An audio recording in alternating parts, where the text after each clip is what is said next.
자, 안녕하십니까.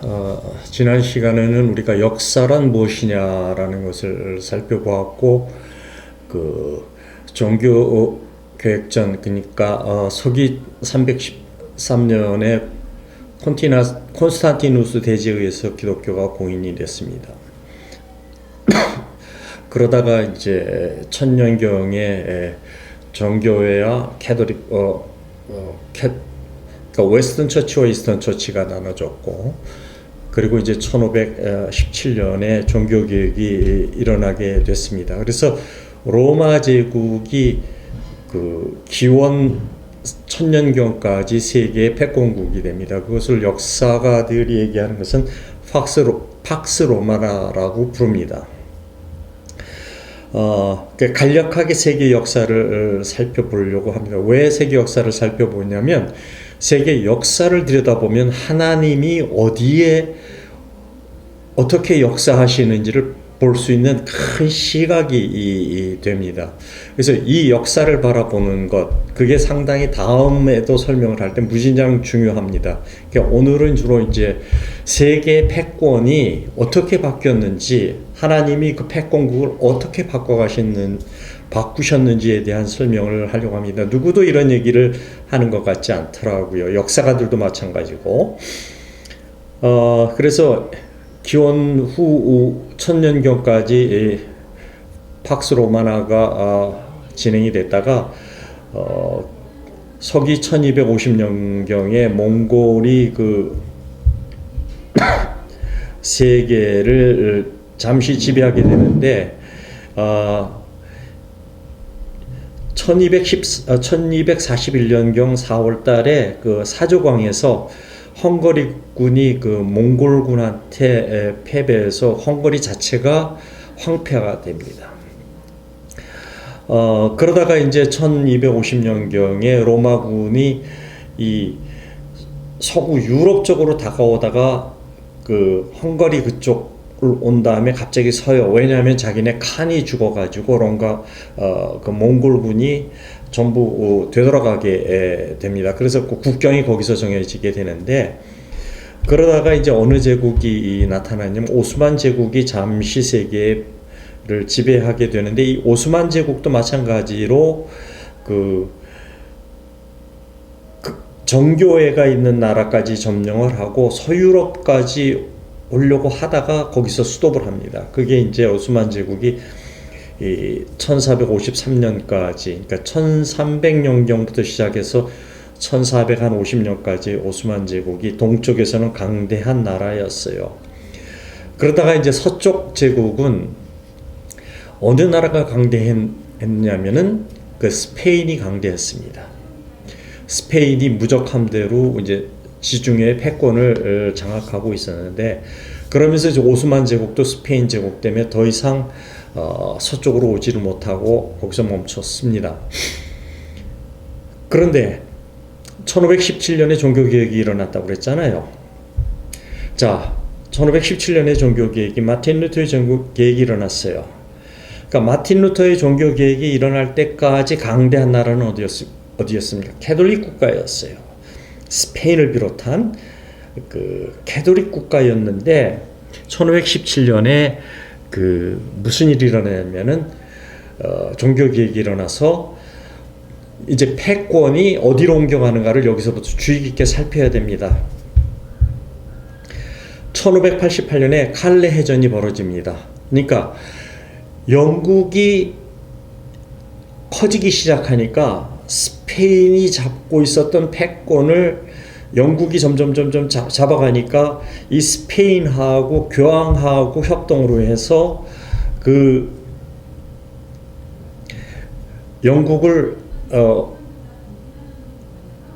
영국하고 전쟁을 해서 영국을 약화시키려고 합니다. 그때 영국과 스페인의 전쟁의 원인은 구교와 신교와의 갈등이에요. 그러니까 종교 전쟁입니다. 근데 이제 역사가들은 그걸 종교 전쟁이라고 하지 않죠. 엄밀히 따지보면 구교와 신교와의 종교 전쟁입니다. 캐톨릭의 주권국인 스페인이 교황하고 합심해서 영국을 그 손보기로 결정을 해서 전쟁이 발생한 겁니다. 그래서 그 전쟁이 언제부터 발생하기 시작했냐면 1967년부터 전쟁이 발생을 했어요. 왜냐면 그 개신교가 영국이 개신교가 됐으니까 이제 캐톨릭의 보호국과 교황이 이제 영국을 손보기로 해서 이제 전쟁이 터졌는데, 이 결정적인 이제 패권을 좌우한 게 뭐였냐면 1588년 칼레 해전이에요. 그러니까 영국과 스페인 간의, 그 다음에 교황 간의 해전이지만 신교 갈등에 의한 전쟁입니다. 그런데 이때 그 칼레 해전에서 무슨 일이 일어나냐면은, 처음에 이제 첫날 전투가 칼레 해전에서 두 나라 간에 영국과 이제 스페인 무적 함대와 이제 싸움이 붙었어요. 그런데 영국 함대 수가 현격히 적습니다. 이건 무적 함대는 엄청나게 많고, 그러니까 군사학적으로 보면 게임이 안 돼요. 영국이 지는 게임이에요. 그래서 첫날 전투에서 스페인 함대의 세 척이 침몰을 합니다. 그러고 나서 첫날 전투에서 그 세 척이 침몰을 하는 가볍게, 뭐 그 정도는 가벼운 정도죠. 그 어떤 문제만 스페인 함대에서 생겼고, 스페인 주력 함대는 살아 있었어요. 그런데 그 첫날 전투 후에 무슨 바람이 불었느냐면은 폭풍이 무적 함대에 불어닥친 거예요. 그래서 원래 그 스페인 함대의 그 무적 함대의 계획은 뭐냐면은 해군과 육군이 공동으로 영국을 하고 전쟁하기로 협동전을 펼칠 계획이었는데, 갑자기 폭풍이 불어가지고 스페인 함대에 불어닥친 거예요. 그래가지고 협동작전을 못하게 되고 함선의 많은 부분이 이 폭풍에 의해서 침몰을 합니다. 난파가 돼요. 그래서 그 계획했던 보병과의 연합함대도, 연합작전도 차질을 빚었어요. 여러분들이 이 역사, 1588년의 칼레 해전을 자세히 살펴보면은 뭐라고 불었냐면은, 여기에 폭풍이 불었는데 이 폭풍을 뭐라고 역사가들은 평가하고 있냐면은 프로테스탄트 윈드라고 부릅니다. 그 사가들은 이걸 번역하면 개신교의 바람이에요. 이 개신교의 바람이 불어가지고 스페인의 함대를 난파시켜 버려요. 그래서 무적 함대가 진 거예요. 뭐 본격적인 전쟁을 한 게 아니에요. 그래서 이 신교의 첫 번째 칼레 해전 전투, 세계 3대 해전 중에 두 번째 전투라는 것, 그것은 폭풍에 의해서 스페인 함대가 무너져 버려요. 신교와 구교 간의 충돌이. 그래서 이 전투의 후에 생겨진 그 비문에 보면은 뭐라고 있느냐면, 신이 입김을 불자 그들은 흩어졌다 라고 되어 있어요. 그래서 이 지중해의 패권은 이 칼레 해전을 기점으로 해서 스페인에서 영국으로, 구교에서 신교로 힘이 옮겨가는 계기가 됩니다. 자, 세계 3대 해전을 제가 얘기했죠. 그 첫 번째 세계 일대 그 해전이 그 서기 490년에 벌어졌던 살라미스 해전, 그리스와 페르시아의 문명 충돌, 그리스 문명과 페르시아 문명 간의 충돌이었고, 두 번째가 벌어진 게 뭐냐면 신구 충돌이었어요. 그게 1588년에 벌어진 칼라 해전입니다. 자, 그래서 이제 세계 패권의 무게의 추가 영국으로, 스페인에서 영국으로 옮겨갔어요. 하나님께서 폭풍으로 무적 함대를 쓸어버렸다라는 거예요. 그런데 이 캐톨릭 국가가 그대로 무너지지를 않습니다. 왜냐하면 프랑스라는 나폴레옹이 나타나서 프랑스라는 나라가 또 강대해지기 시작해요. 그래서 프랑스와 스페인이 연합해서 예전에 벌어졌던 그 1588년에 칼레 해전에서 그 패권이 넘어갔던 것을 캐톨릭 국가가 되찾기 위해서 두 번째, 그러니까 세계 3대 해전으로서 마지막 3대 해전이 벌어집니다. 1508년 트라팔가 해전이에요. 이 해전에서 영국 대 나폴레옹의 프랑스와 스페인의 연합군이 트라팔가에서 붙습니다. 이때도 마찬가지예요. 함대 수로 놓고 따지면 영국은 형편없어요. 왜냐하면 프랑스라는 강대한 국가과 스페인의 연합군이 합동했으니까 얼마나 그 땅덩어리가 크겠어요.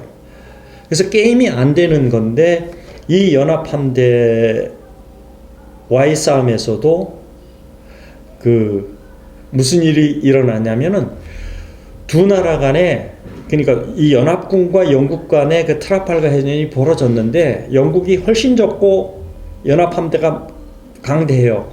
그런데 여기서 영국이 이깁니다. 이때 제독이 누구냐면 넬슨 제독이에요. 마치 그 이순신 장군의 마지막 노량입니까?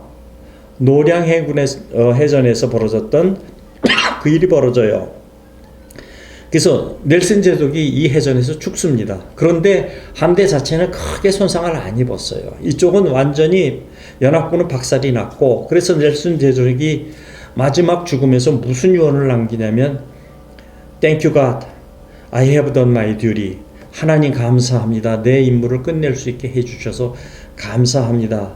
하고 넬슨이 죽습니다. 그러니까 이 마지막 트라팔가 해전을 기점으로 해서 패권이 그 전에 칼레 해전에서는 옮겨가고 있었는데 이 트라팔가 해전을 기점으로 해서 완전히 패권이 영국으로 넘어가게 됩니다. 그게 2차 종교전쟁이에요. 그게 트라팔가 해전이에요. 현재도 지금 보면 프랑스의 81%가 캐톨릭이고 스페인은 76%가 캐톨릭이에요.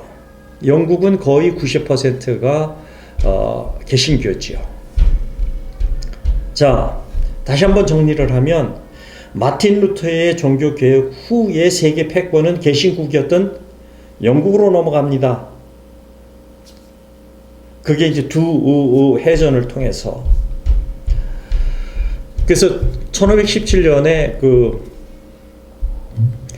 종교개혁을 한 후에 마틴 루터가 독일 성경으로 번역을 한다고 그랬죠. 원어 성경으로부터, 불게이트 성경으로부터가 아니라 원어 성경으로부터 독일어 성경으로 번역을 하고 1536년에 코보데일이라는 영어 성경이 나옵니다. 이거는 이제 루터 성경의 양식을 따랐어요. 따라서 이제 구약 성경이 39권, 신약 성경이 27권, 그 다음에 외경이라고 해서 14권이 이제 번역이 됐습니다. 그러니까 루터의 독일어 성경과 코보데일의 영어 성경은 외경 14권을 갖고 있는데, 그 다음에 이제 그 성경이 계속 버전이 됩니다. 그래서 1537년에 매튜 성경이 나오고 1539년에 터너 성경이 영국 영어 성경으로 계속 업버전이 돼서 나옵니다. 그런데 여기에 또 획기적인 일이 일어나요. 1560년에 무슨 성경이 나오냐면 제네바 성경이라고 해서 청교도의 제네바 성경이 나오는데, 여기에서는 세계 최초로 외경 14권을 없앱니다. 그러니까 지금과 같이, 오늘날과 같이 신약 39권, 구약 39권, 신약 27권의 영어 성경이, 제네바 성경이 청교도 성경에 의해서 나타납니다. 자, 그러면 전쟁만이 그렇게 됐느냐? 전쟁에 의해서 세계 패권이 이제 영국으로 넘어갔는데, 영국이 계속 세계 패권을 갖고 있으려면 400년간의 패권을 갖고 있었다고 그랬잖아요. 그게 전쟁만으로 이런 성경의 그 어떤 번역만으로 되었을까요? 그렇지 않다라는 것을 우리가 또 알 수 있어요. 자, 전쟁에서 이겼어요. 그러니까 하나님이 그 전쟁에서 이긴 것으로 영국이 세계 패권을 갖게만 했을까요? 아니에요. 과학의 힘이 영국에서 발전이 돼요.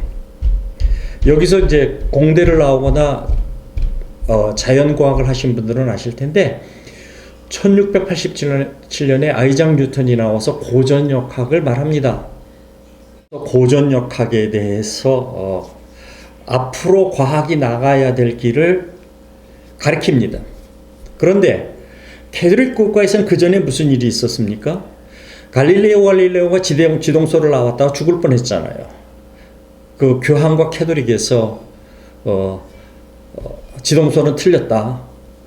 그러니까 캐톨릭 국가에서는 과학 발전이 거의 없어요. 왜냐하면 그 구교의 종교의 개념이 묶여 있어가지고 이 사고 방식이 튀지를 않아요. 지금도 보면 오늘날 천주교회가 아주 형식에 치우쳐 있잖아요. 그 신학의 내용이나 이런 것은 발전이 없지 않습니까? 자, 되돌아가서 1687년에 아이작 뉴턴이 나와서 고전역학, 과학이 가야 될 새 지평을 엽니다. 그것뿐인가요? 1760년에 무슨 일이 일어납니까? 영국에서 산업혁명이 일어나요. 스티븐슨이 전기기관을 발명을 합니다. 그래서 산업혁명의 태동이 일어나서 과학이 획기적으로 아이작 뉴턴의 고전역학에 힘입어서 획기적으로 과학이 발전해서 영국이 세계 패권을 쥐게 됐잖아요.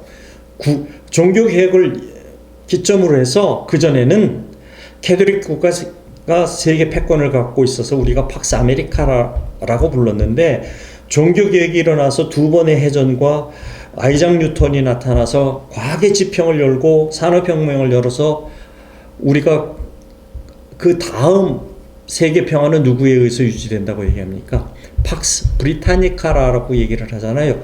팍스 로마니카에서 종교개혁을 기점으로 해서 팍스 브리타니카로 흘러갑니다. 그런데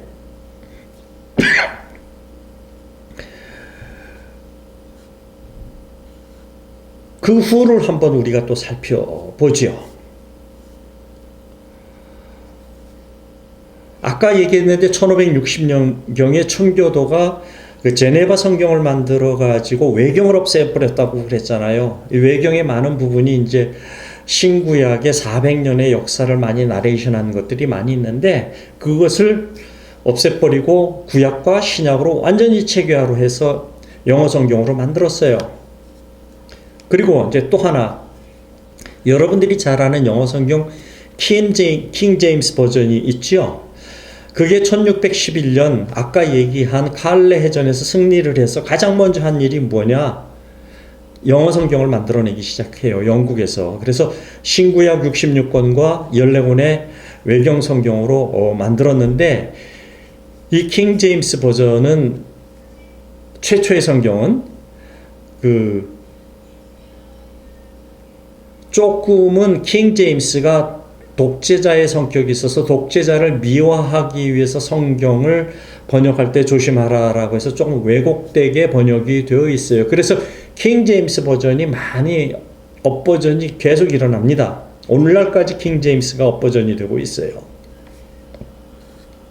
자, 다시 한번 종교개혁이 일어나서 두 차례의 세계전쟁을 통해서 또 과학 발전과 산업혁명을 이루어서 세계 패권이 완전히 캐톨릭 국가에서 신교 국가로 넘어갔습니다.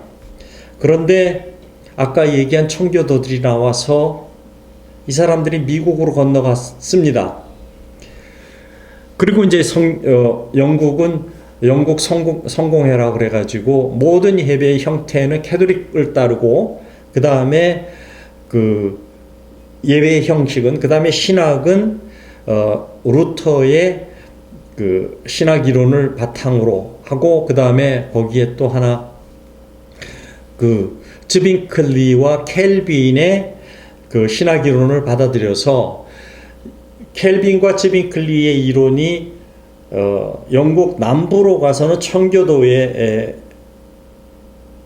그 원조가 됐고 북부 스코틀랜드로 가서 장로교회가 됩니다. 그래서 장로교회가 켈빈과 즈빙클리의 신학 이론을 많이 따라갑니다. 그런데 중요한 건 이 청교도가 미국으로 건너가지요. 그러니까 제가 얘기를 했다시피 청교도가 미국을 건너가자마자 한 일이 무엇이라고 그랬습니까? 가장 먼저 그 대서양을 건너가면서 많은 교인들이 죽었지만 미국에 도착하자마자 아메리카 대국에 도착하자마자 가장 먼저 한 일이 자기 집을 진 것도 아니고 교회부터 졌다고 했잖아요. 그리고 이제 청교도가 아까 그 외경을 없앴다고 했지 않습니까?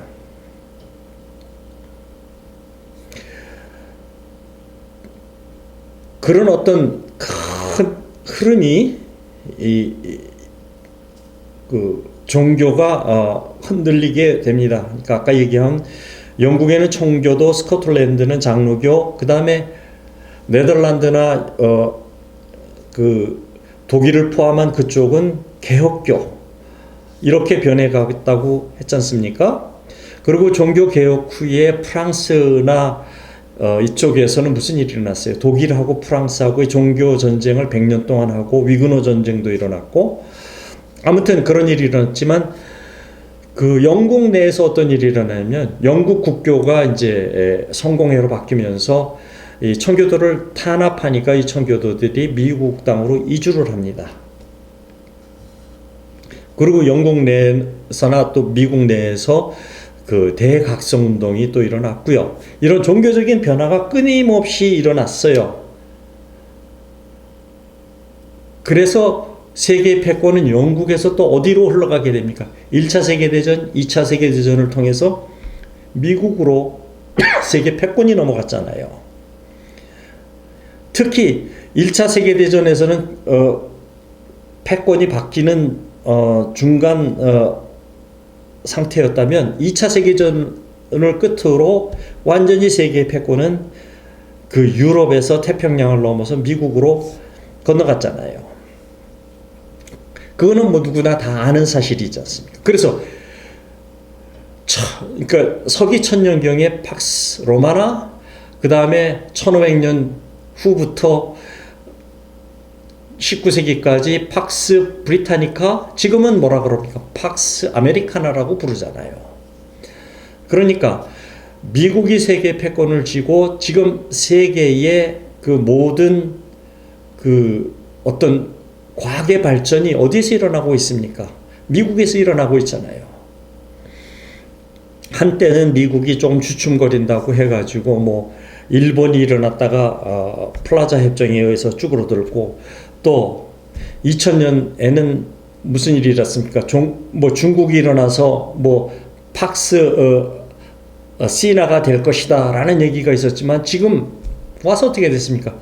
과학의 발전에서 뒤떨어진, 인구가 아무리 많고 힘이 세고 해도 기술력이 뒷받침이 안 되고 종교가 뒷받침이 안 되니까 지금 중국이 몰락하고 있지 않습니까?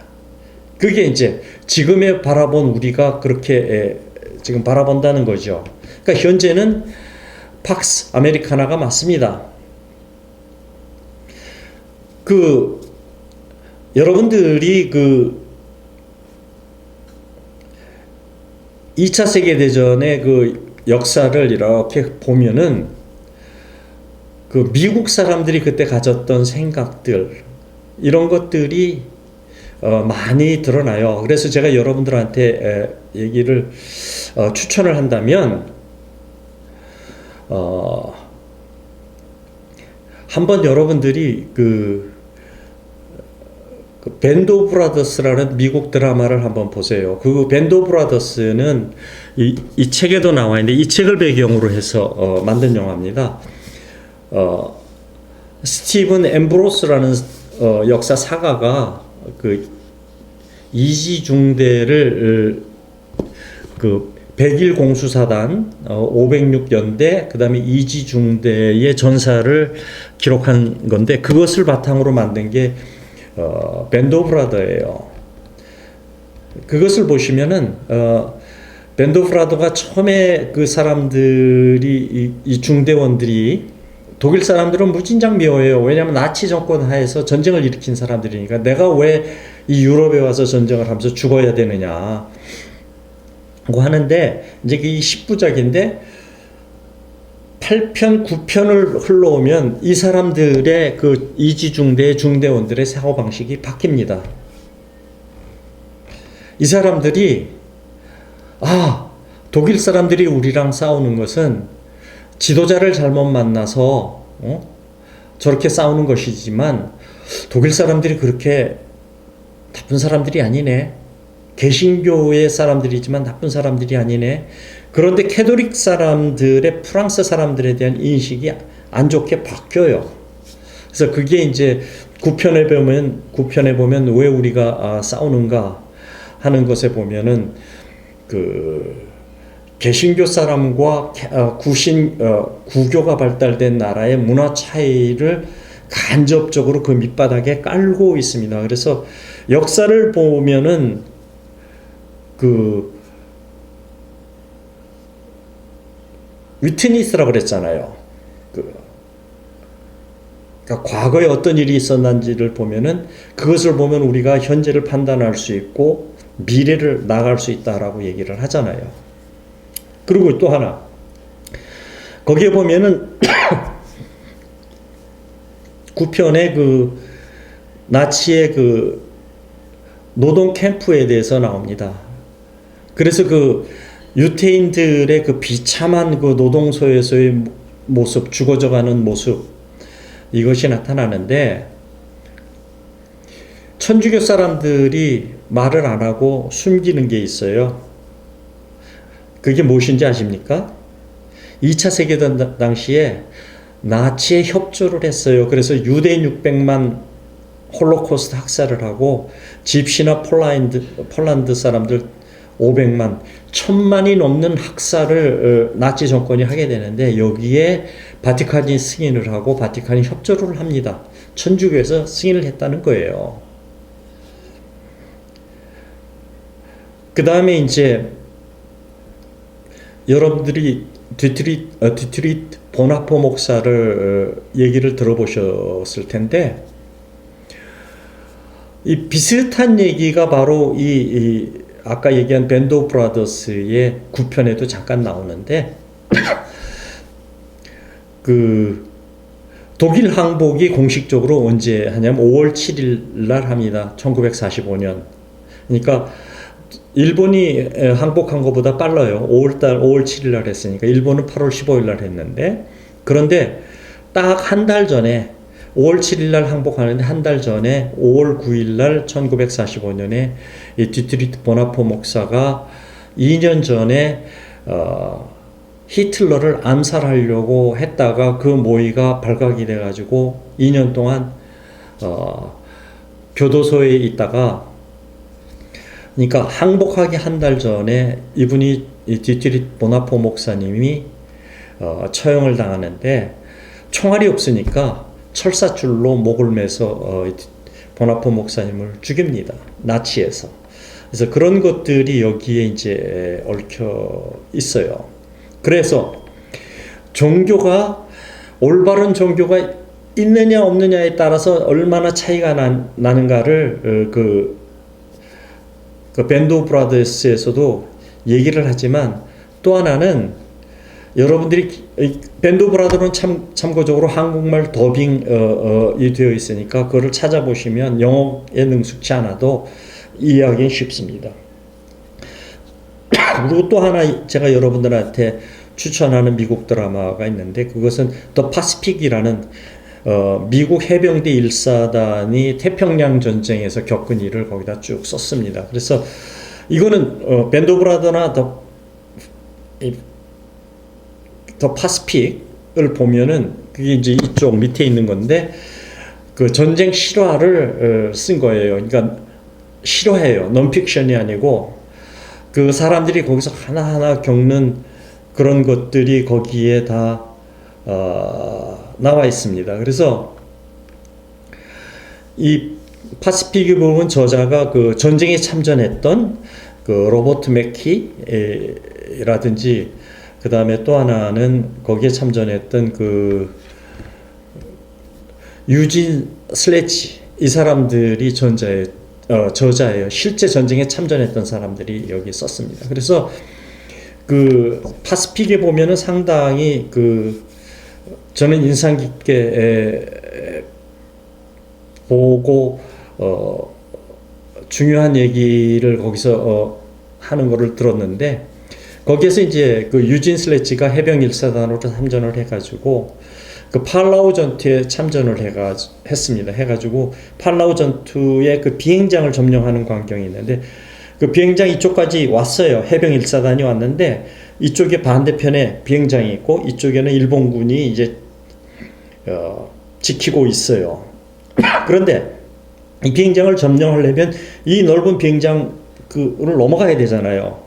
그래가지고 이 비행장을 이제 해병 1사단이 이제 6탄 돌격으로 뚫고 가는데, 이쪽 일본군에서 막 사격을 하고 포탄을 쏘고 그래서 많이 죽습니다. 여기서 미 해병 1사단이. 그래서 유진 슬래지도 이제 여기를 넘어갔는데, 건너가고 나서 그 유진 슬래지가 참혹한 죽음을 너무 많이 봐가지고 거기서 자기 중대장한테 얘기해요. 뭐라고 얘기했냐면, 우리 모두 너무 무서웠어요. 우리 전부. 오늘 비행장을 건너면서 평생 그렇게 무서웠던 것은 처음이었어요.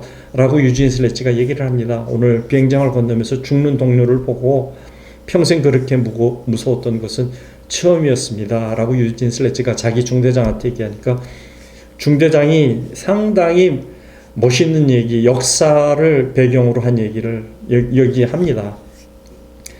유진, 오늘 우리 모두 무서웠어. 우리 전부가. 여기서 무섭지 않은 사람은 거짓말쟁이거나 죽은 사람이야. 그런데 중요한 얘기를 합니다. 우리 역사는 온통 전쟁으로 가득 차 있어. 전쟁의 이유가 100가지도 넘지. 하지만 이 전쟁, 우리의 전쟁은, 나는 그렇게 생각해. 나는 믿고 싶어. 믿어야만 하고. 비행장을 건너온 발걸음마다 부상을 입거나 부상을 입은 군인마다, 목숨을 잃은 군인마다 우리의 대의가 옳았기 때문에 그럴 만한 가치가 있다고 나는 생각해. 라고 중대장이 답변을 합니다. 그래서 이 중대장의 말에 유진 슬래지가 자기의 삶을 포기하고 그 다음부터는 용감한 군인으로 바뀌게 됩니다. 이 중대장은 앤드류 홀리데인이라는 중대장인데 중요한 얘기를 해요.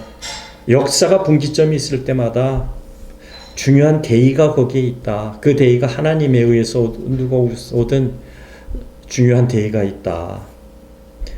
라고 얘기를 하면서 중대장이 마지막에 이렇게 얘기를 합니다. 아무것도 마음에 두지 마라. 그냥 열심히 싸워라. 우리는 대의를 따라야만 한다라고 여기서 얘기를 합니다. 그래서 여러분들이 이 두 전쟁, 밴드 오브 브라더스하고 더 파시픽이라는 그 미국 드라마를 봤으면 좋겠습니다. 뭐 더 나가서 최근에 나온 마스터스 오브 디 에어, 이것까지 보시면 태평양 전쟁이나 그 2차 세계 대전의 많은 부분을 여러분들이 그릴 수가 있을 겁니다.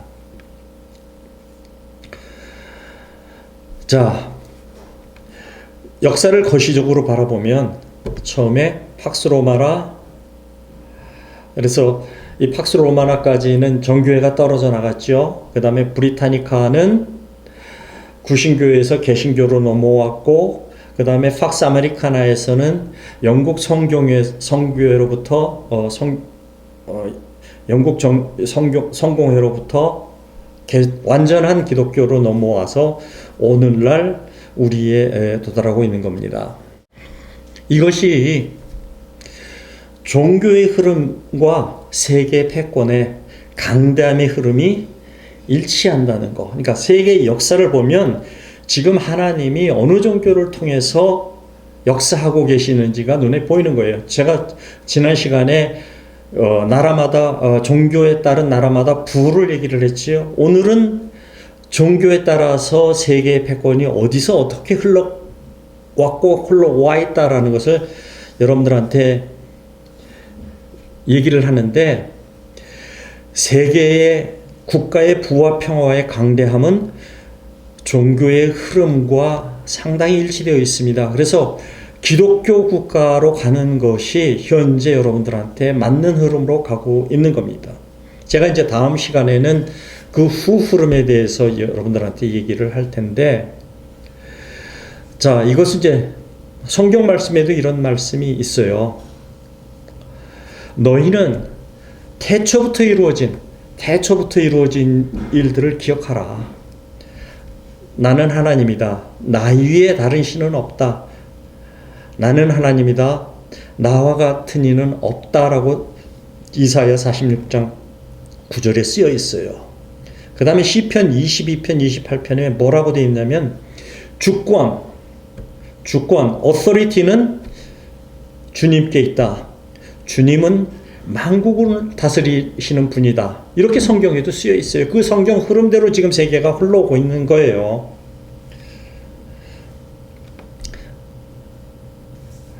그 다음에 하나님은 그들이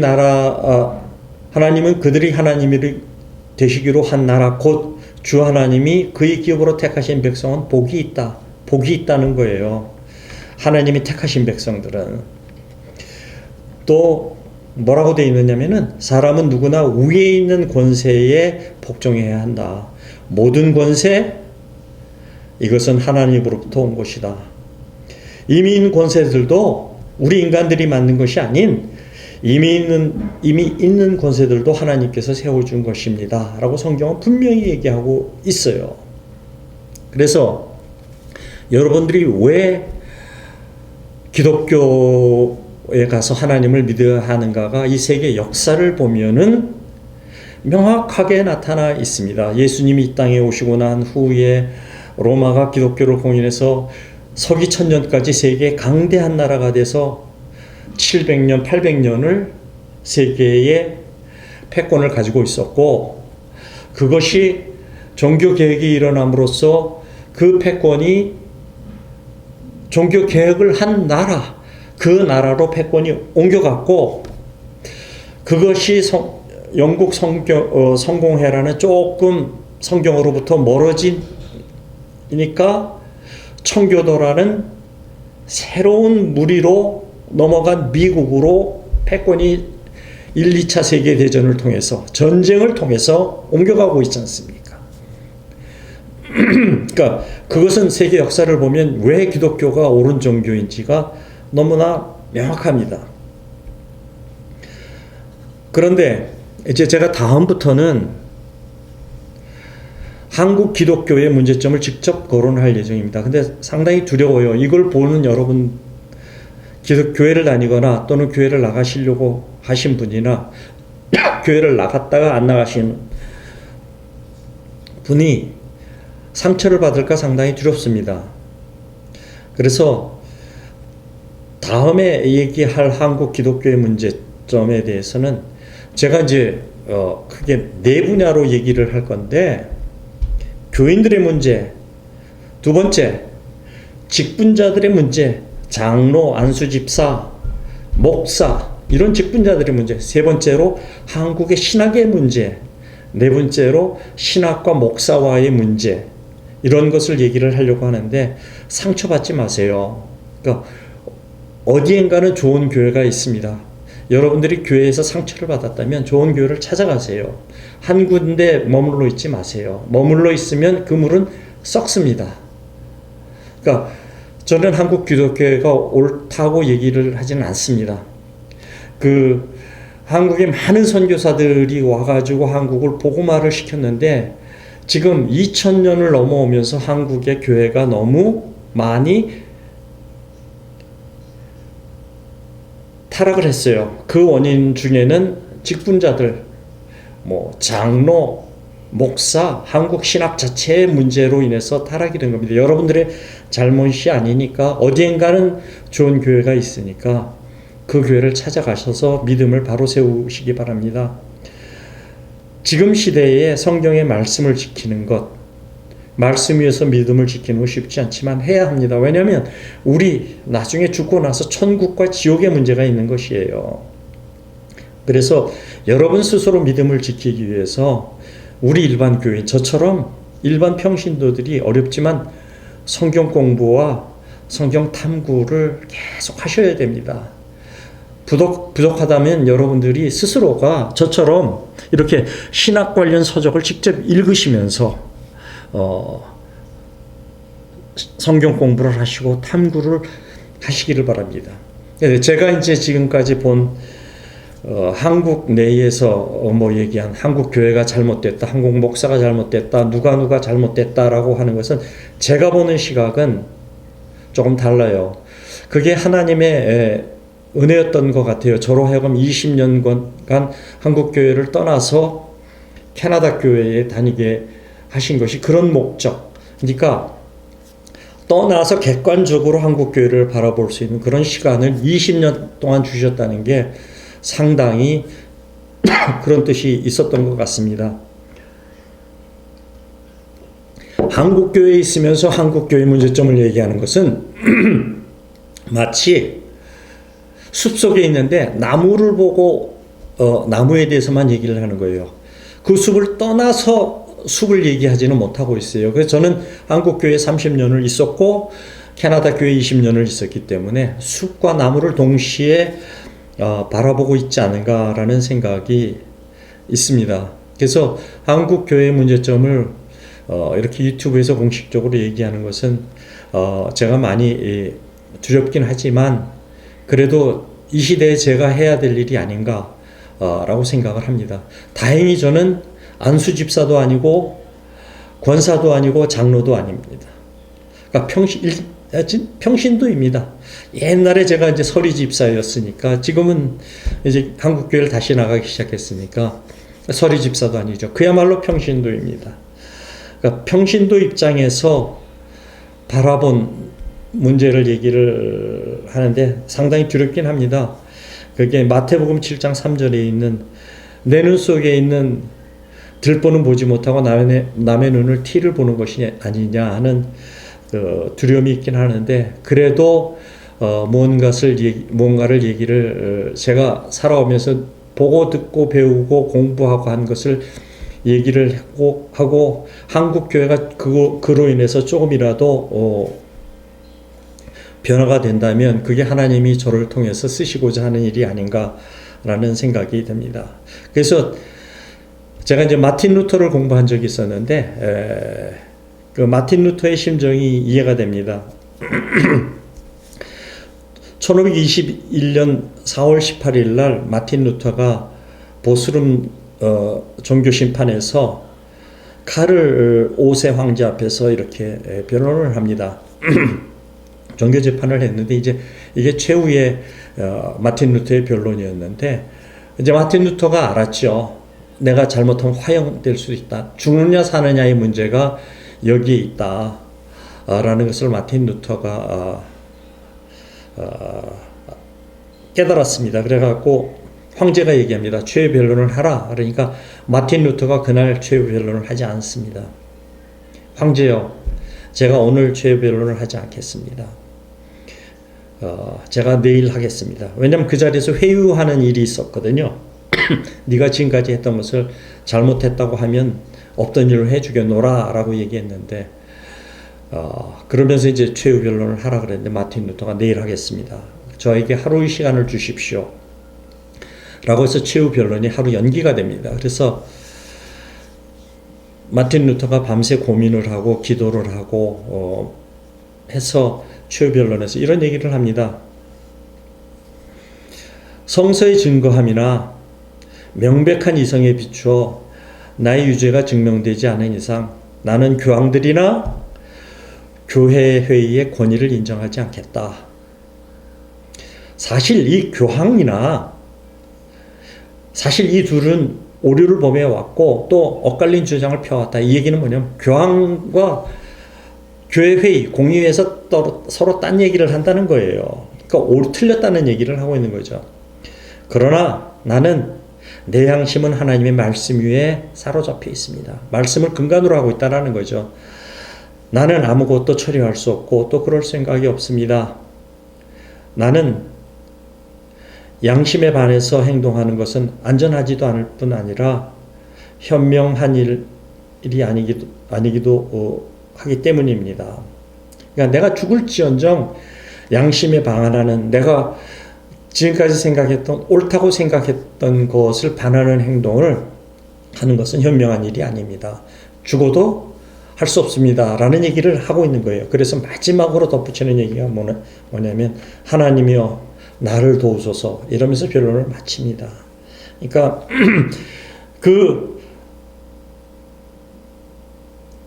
천년을 이어온 수많은 그 종교 논쟁과 그 벌어진 캐톨릭에서의 타락과 성경 말씀으로부터 멀어진 그 불케이트 성경을 가지고 가르치는 게 옳지 않음을 깨달은 마틴 루터는 죽음을 각오하고 나는 번복하지 않겠습니다 라고 마칩니다. 제가 그래서 저도 마틴 루터의 이 심정이 조금 이해가 됩니다. 제가 바라본 것 아무리 생각해도 틀리지 않았고 그것이 옳은 것 같습니다. 그래서 한국 교회 발전에 도움이 되고 한국이 또 다른 제2의 부흥기로 중흥기로 가기를 위해서 이런 말씀을 드립니다. 다음부터는 제가 한국 교회의 잘못된 것, 교인들이 잘못하고 있는 것, 직분자들이 잘못하고 있는 것, 신학의 흐름이 얼마나 동떨어져 가고 있는 것, 그 다음에 목사와 신학이 어떤가에 대해서 말씀드리려고 합니다. 감사합니다.